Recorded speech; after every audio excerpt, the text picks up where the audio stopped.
Assalamualaikum warahmatullahi wabarakatuh. Perkenalkan, nama saya Reza Ditama Saputra. Saya akan menjelaskan materi tentang ISO 9000. Persyaratan sistem mutu yang dituangkan dalam standar internasional ini adalah bersifat saling melengkapi dari persyaratan teknis produksi yang telah ditentukan. ISO 9000 bersifat umum dan tidak terkait pada suatu industri atau sektor ekonomi tertentu.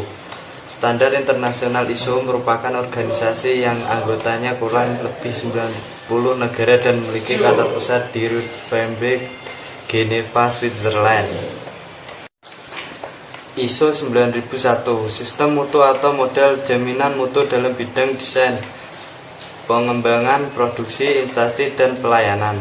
Definisi dalam ISO 9001 yaitu 1. Produk adalah hasil suatu kegiatan atau hasil suatu proses. 2. Tender adalah penawaran yang dibuat oleh perusahaan sebagai tanggapan atas permintaan untuk memenuhi kontrak penyediaan produk.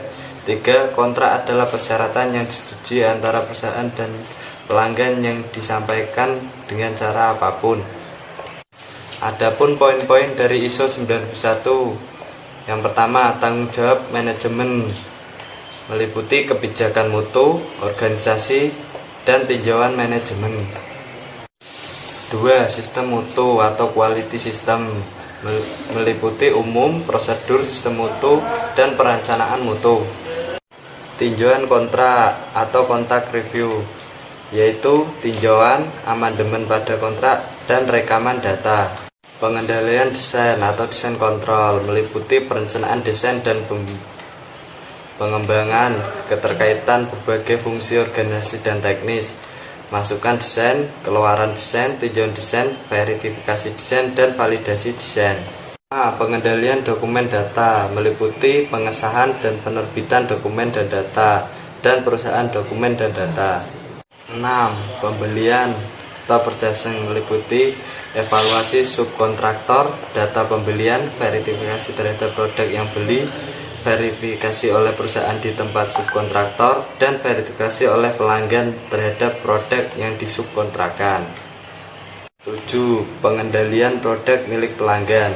Perusahaan harus menetapkan dan memelihara prosedur terdokumentasi untuk mengendalikan dan melakukan verifikasi, penyimpanan, dan pemeliharaan produk yang dipasok oleh pelanggan untuk dicampur dengan bahan milik perusahaan. 8. Identitas dan kemampuan telusur produk.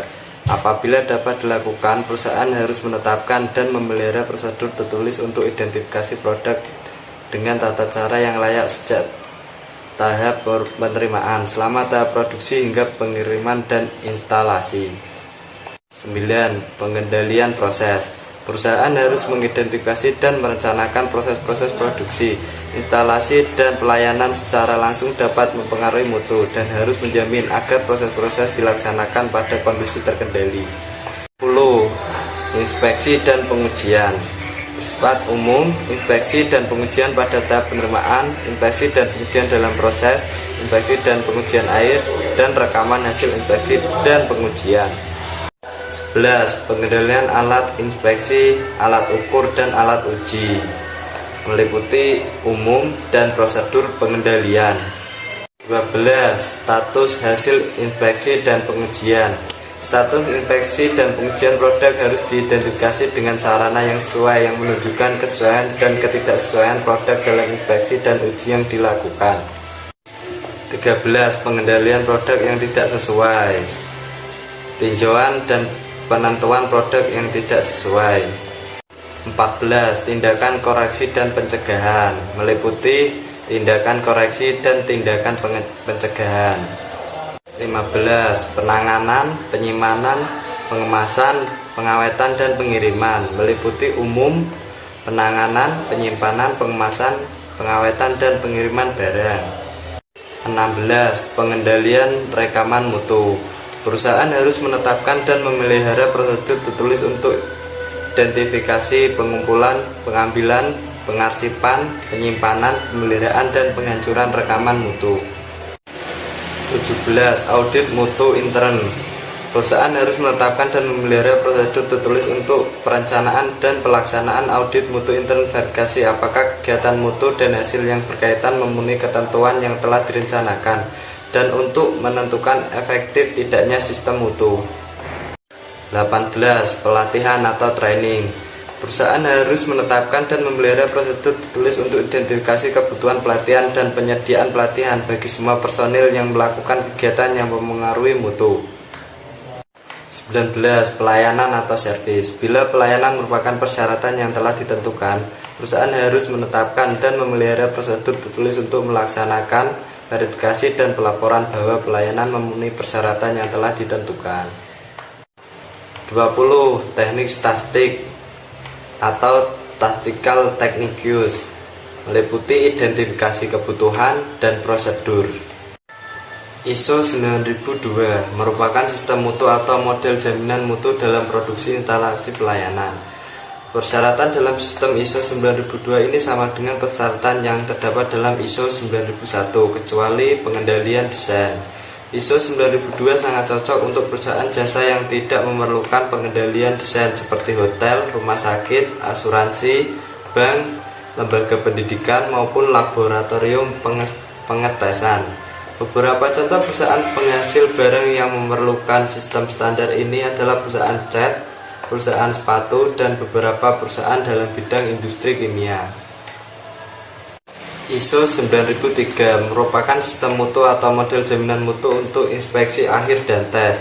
Beberapa isi persyaratan yang terdapat dalam standar ini sama dengan isi persyaratan dalam ISO 9001 kecuali pengendalian desain, pembelian, pengendalian proses, dan pelayanan yang bersifat non-applicable. ISO 93 merupakan standar yang kurang rinci. ISO 9004. ISO 9004 adalah pedoman yang tidak mengikat atau petunjuk untuk pemahaman yang terdiri dari ISO 9004 strip 1 sampai dengan ISO 9004 strip 8. Manfaat ISO 9000 yaitu penghematan biaya, peningkatan efisiensi, produktivitas yang naik, dan tingkat kompetitif yang semakin tinggi. Faktor penting atau tidaknya ISO: manajemen, wilayah pemasaran, dan tuntutan konsumen. Kelebihan sistem ISO 9000: 1. Sistem manajemen mutu ISO 9000 sangat antisipatif, ketat dalam hal prosedur dan dokumentasi, progresif dalam audit dan tindakan koreksi, serta dilengkapi dengan program sertifikasi. 2. Sistem manajemen mutu ISO 9000 sangat adaptif untuk diaplikasikan pada berbagai macam bidang industri, baik penghasil barang maupun jasa. 3. Sistem manajemen mutu ISO 9000 sangat informatif dan sudah dipahami serta telah dijadikan sistem manajemen mutu standar internasional. Faktor penentu sistem ISO 9000 adalah motivasi, komitmen, sumber daya manusia. Implementasi sistem ISO yaitu adopsi, persiapan, pengembangan, implementasi, dan asesmen.